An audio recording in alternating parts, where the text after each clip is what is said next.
Skadoosh! Welcome back, ninjas. Joey Moss with Bad Boy Gaming. We're going to get to cracking open another War of the Spark booster box. And the rumor mill is real, and so is the evidence. These boxes are definitely fixed with the Mythic slot. Not every single box, but in the first print run, the first wave, it seems at least 4 out of 6 are basically predetermined Mythic slots. So there you go. We do have a Dragon token. I'm going to announce who's taking this beautiful thing home from Tokens for MTG with a Crucible of the Worlds that was quartered. I signed the flip side of it. One person is going to get that. It was announced in a video earlier near the end of the video, and we'll get into that. Growing Moss. This one's mine. The next box I open is for a buddy of mine. Pretty sweet sauce. Let's get the cracking open. And one last thing, I'm also going to open up Colin Sprung. See what Colin Sprung sent me. Thanks, Colin, for sending that out. I do appreciate it. This playmat's pretty sweet. It's actually from the original creator of the Sarah Angel. Now you know. It's double signed. Pretty awesome indeed. Let's see what's all up inside of here. It's an alternate version of the original Sarah Angel by the original artist. Pretty awesome. Not many are out there. Dread Malkin, Bolt Bend Bond, Vivian Champion of the Wilds. Really cool card. Stealth is our foil. Stealth Mission. Nothing to get crazy about. Again, these boxes. I love these boxes. The price on these boxes, I mean, I'm looking at the cheapest prices around. I'm seeing like $105 on eBay for these. These boxes are through the roof. Ral Storm Conduit. Speaking of this card, if you check out my most recent video, it'll actually be in the end of this video at the end screen if you don't want to have to scroll around and search stuff on the internet. I dropped it earlier today. Ral Storm Conduit. We actually go infinite on our opponent's turn. It's a pretty crazy deck, and also it is competitive. It has 1 matches left and right. It actually went undefeated in a tournament. And it went infinite in that tournament as well. Just a very, very powerful combination of cards. Ral is a really good planeswalker. This whole set is just filled with amazing cards, very powerful cards, useful cards, and that is what makes a set really notable and worth purchasing. So this is one set I told a lot of people, get out there, get your hands on one. If you can get a booster box, if you're going to purchase or buy into any set, it's definitely War of the Spark. Now, there's going to be a second print run, and I'm curious to see, with the second print run, if they're going to correct the whole Mythic slot, because the Mythic boxes, as I've mentioned in other videos, it seems like you're going to get 3 or 4 gods in a box and 1 other Mythic, or, you know, you're going to get 3 or 4 of the gods in a box, of the sorceries, I mean. So you pull 3 Mythic sorceries and then maybe a Gideon, you know, or 3 or 4 Mythic gods and then, you know, a Planeswalker of some sort. That seems to be kind of how these boxes go, and that's kind of weird. It really is. I haven't really seen too much of that before, but it's like confirmed that that's how the first print wave is going to go with these boxes. Pretty nuts. Ignite the Beacon. We are off to a really sluggish start. Last time we had a bad start like this, we ended up pulling a foil Liliana. That video was nuts. What have you guys all pulled out of these boxes? And how was your Mythic slot as well? But also, oh, Gideon Blackblade, Liliana's Triumph. What a mayhem. And a Prison Realm. What a great bot. Wow, that pack is on fire. And Gideon has jumped in price as well. It really has. Gideon's just looking phenomenal, man. That is a good hit. That's, I think, the 3rd most expensive Mythic in the entire set. And I think he's up to like $16 now. Just ridiculous. Good pool, good pool. Dreadhorde Invasion, nice. With the foil Emergence Zone. That is really cool. The Dreadhorde's also a great card. I think I underestimated the power of Dreadhorde, but we're going to see as time, you know, as time goes on. Time goes by so slowly. As time goes on, though, we're really going to see just how powerful some of these cards are. But I think this is one set that just has a lot of staying power. Like, it really does. A lot of these cards are finding use in other formats all over the place. More so than any other set in recent Magic the Gathering history. And I think that speaks volume about the future of this set, like especially the financial value of this set. But the print run is something I'd really like to know. I know we're on the first wave right now, but how many waves are they going to do with this set? Are they going to print to demand? I mean, they may just do that. Back-to-back Vivian's Arc Bow, that's a first. Haven't seen that before. Back-to-back packs. Maybe they shuffled this box. I don't know. Maybe they shuffled these packs. Liliana's Triumph, another one. That is definitely always welcome here. Finale of Eternity. Okay, this is interesting. We pulled our first finale and a Bloom Hulk. So we have pulled the Gideon and we pulled the Bloom Hulk so far. Let's just put these up here. Put those puppies right up here. Actually, a little off camera. There we go. We get crazy. But so far we have one finale and one Gideon Blackblade. All right. Now, if I am correct, we're going to pull like 2 more of the finales. Sahili, nice. Ravnica at War. The Sahili's even like $2 a pop. Whoops. Yep, that does go there. I'm blown away. I'm blown away by this set. What was your guys' best pull? Anyone pull the Gideon yet? Anyone pull the Liliana? Did you pull the Bolus? And Bolus and Liliana. Oh, Karn, the great creator. What was the best foil you pulled out of this set? That's a question I haven't asked yet. What was the best foil pull you've had so far? Was there chlorine in it? I hope not. Just breathtaking set. I had to bust out the old vintage map. Feather the Redeemed. I almost forgot this card was in here. There's so many good cards. Now here he's Stoneblade. I don't want to sound repetitive, but yeah, this is one set that's just really branching out all over the place. And cards are seeing heavy play everywhere. So it's a set definitely to keep an eye on. And if you can, get your hands on some more of this product, by all means, go and do it. Pick up some more boxes of this. But right now, but the boxes looking like they're $110 a box across the board. And I've even seen some crazy people asking like 120, 130, 140, 150. You might want to hold off, but when you're pulling stuff like this, and Teferi, he went down in price. I think he's $8 a pop now. So, I mean, he's no longer the 13, 14. You know, a lot of boxes are getting opened. And that's something to keep in mind. A lot of people are getting the cards they need out of these boxes for their decks.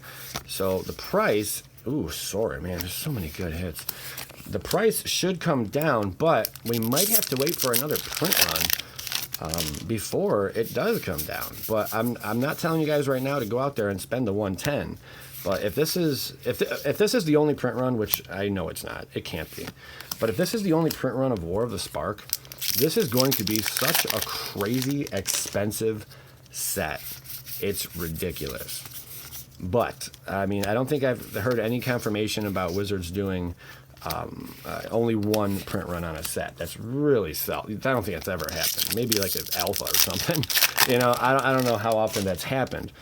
But I highly doubt they're going to just stop it at 1. So, are we going to see 2, 3 waves? I don't know. But right now, we only saw 2 mythics, and I've heard people say they've pulled just 3 mythic cards out of their boxes, and I thought that was nuts. One person said they only pulled 2, but got a 4. Whoop, there it is. Pattern time, baby. Pattern time. Finale Devastation. Great card. There's no complaints here. But it's just really odd that it's always like 3 sorceries or 4 sorceries. I mean, and then one planeswalker. I mean, I basically predicted this box. You know, I said the 3 finales or 3 sorceries followed by like a Gideon. You know, and that seems to be exactly what's happening right now. So my bigger question is, does it matter the location of the boxes inside of a case? The bottom ones, is that something? Are the ones on the bottom, more likely to have this? Or is the top right one most likely to be this kind of a box? That's another question I'd like answered. And I have had a few people show me, they sent pictures, and it was the exact same box that I opened. Like the exact same. There was no difference at all. It was that crazy. Like all the same rares, all the same mythics. That's just mind-boggling. That really is when you think about it. I don't think it's happened before, and when it did, it didn't go over well with WotC, with Wizards or whatever. But again, you can't complain. There's just so much value in this set. I am hoping, or I am assuming, we're going to pull a 3rd finale out of this. I do see a 3rd finale coming our way, and that kind of takes away a bit of the fun. And also, there seems to be 2 or 3 rares that are duplicates. 2 or 3 duplicate rares in every single box. So we got the Deliver Unto Evil, and there was another one we pulled as well that was duplicate rare. I've even seen the duplicate rare be Karn, so that's pretty insane. Casualties of War, great card. I have seen a duplicate rare. I'm going to save these. I want to crack open what Colin sent. Appreciate that. And we'll get right back to finishing this box in just a second. I'm going to pull some stuff back. Colin, thank you very much for sending this out, my ninja. I do appreciate it. It does mean a lot. I'm not sure what's inside here. This is just to my P.O. box. It's always exciting. I never know what's going to come out of here. Okay, what is this? I'm going to put this all over here until I know some more detail. Okay, we got some cards in here.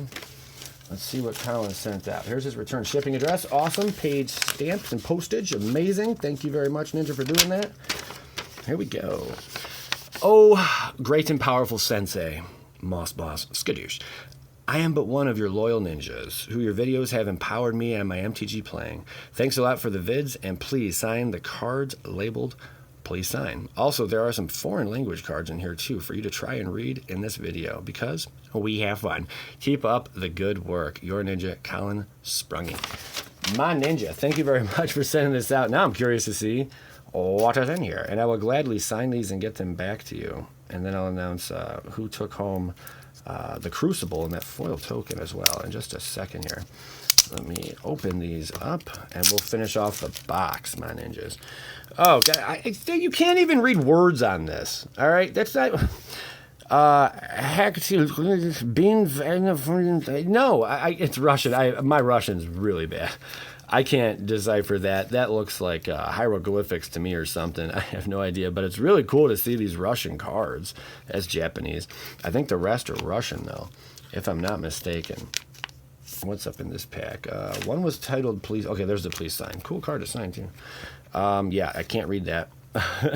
Si se asigna la hora de las reces para bloquear dana primo y dana +1/+0 hasta el final del torneo. Davin. Noble Duende. Okay, that's something. That is something. Regeneration. Remember when regeneration was a thing? Regenerary Daedork, Dyson, Zabor, Vesterberg, Kretnar. All right, I tried. I gave it my best. I may have fallen very short. And he would like these two signed. You bet, my ninja. And also a Sarkhan Unbroken. Nice. That's pretty cool.